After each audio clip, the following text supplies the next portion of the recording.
ठाकुर जी को गैया बहुत प्यारी है,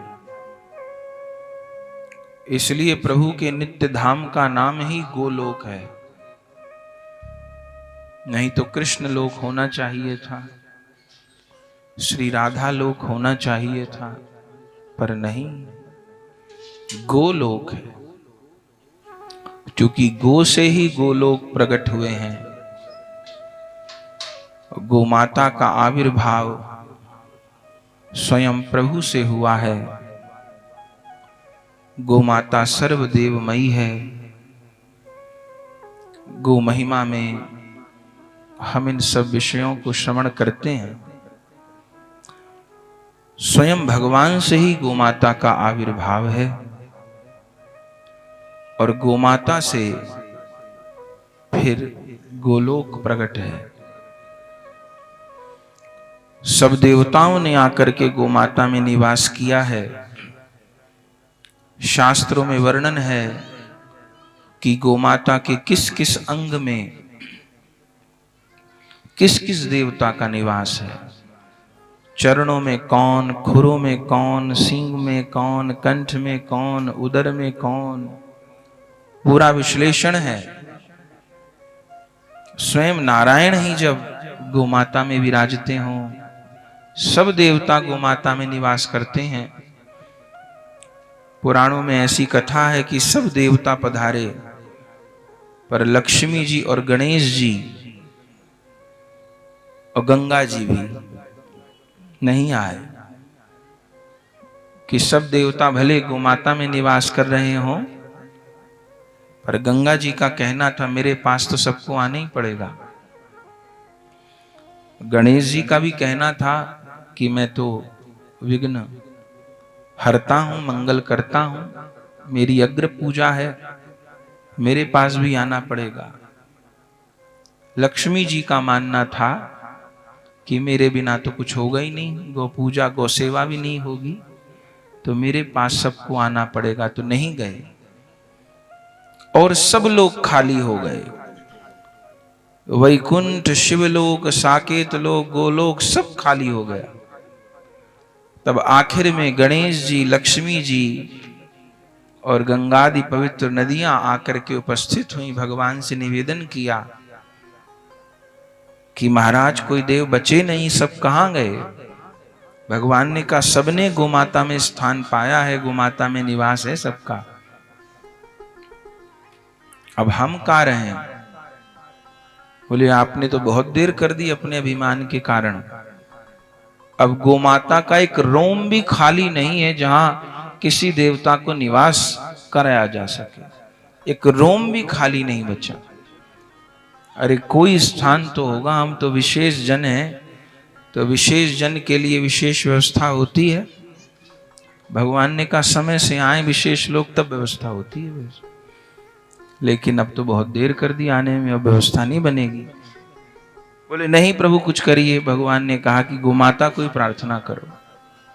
तब गोमाता को जाके निवेदन किया।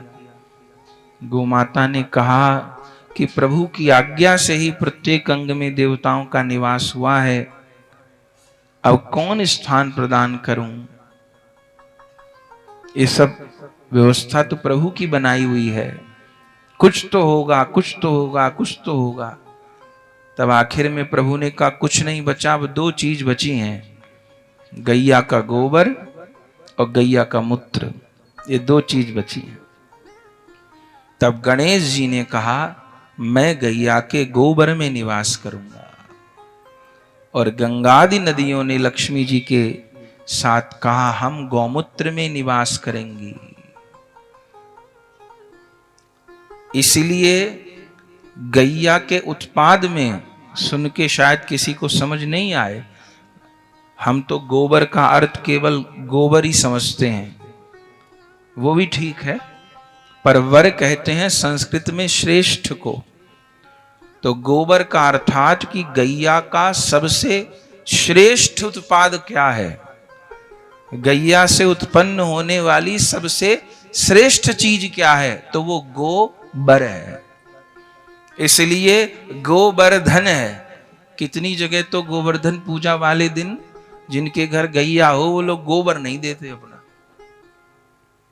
आगे पीछे ले जाओ गोबर, पर गोवर्धन पूजा वाले दिन गोबर नहीं देंगे। क्यों? उस दिन गोबर में ही धन का निवास है, उस दिन तो गोबर धन है। तो गैया का सर्वश्रेष्ठ उत्पाद गोबर है, उनमें गणेश जी का निवास है। इसलिए सबसे सिद्ध शुद्ध प्रतिमा गणेश जी की किस चीज की मानी जाती है? जो गौमय से बनाई जाए। इसलिए अब तो धीरे धीरे परिवर्तन हो रहा है। जो दीपावली को लक्ष्मी गणेश जी विराजमान करते हैं तो गौमय के करने चाहिए, या गणेश पूजा के लिए गणेश जी विराजमान करते हैं तो गौमय के, सबसे पवित्र। तो गोबर में गणेश जी और गौमूत्र में लक्ष्मी जी गंगादि नदियों के साथ। आपको पता होगा कोई ऐसे जीव का मूत्र नहीं है जिससे खोआ बन जाता हो। एक गौमूत्र रहता ऐसा है जिसको कि औटाने पर उसका खोआ बन जाता है। विविध औषधियां गौमूत्र से बनती हैं। पर ये किन गोमाता की चर्चा हो रही है?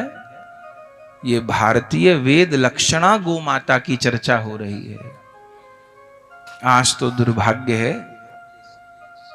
कि लगता है कि 60% से ऊपर जर्सी गाय है। जर्सी गाय नहीं है, जर्सी पशु है।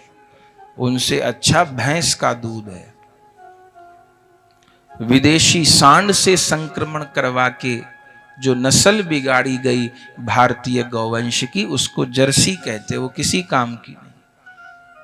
पर लोगों का कहना है कि जर्सी गाय तो बहुत दूध देती है, उससे अच्छा मदर डेयरी का दूध है। फिर ये शास्त्रों में जितनी महिमा, केवल 4 पैर देख के गोमाता का परिचय नहीं हो जाएगा।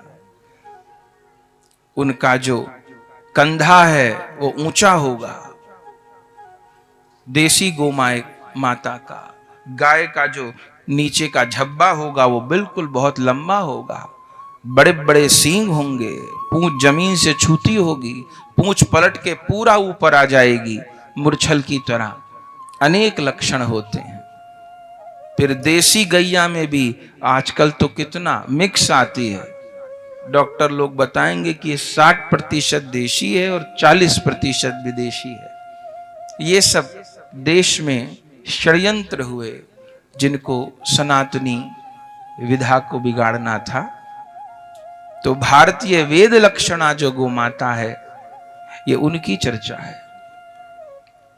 उनका गोबर गौमय भी देवताओं की आराधना में काम आता है। तो आज गोमाता के पूजन का, आराधना का दिवस है। आज भी और कल भी दोनों दिवस गोपाष्टमी है। गोपाष्टमी की बड़ी महिमा है। प्रथम तो आज गोमाता का आविर्भाव है। कल्प भेद से दोनों दिन गोमाता का आविर्भाव माना गया है। दीपावली को भी गोमाता का आविर्भाव माना गया है। समुद्र से, समुद्र मंथन में कामधेनु गैया भी प्रकट हुई हैं और लक्ष्मी जी भी प्रकट हुई हैं।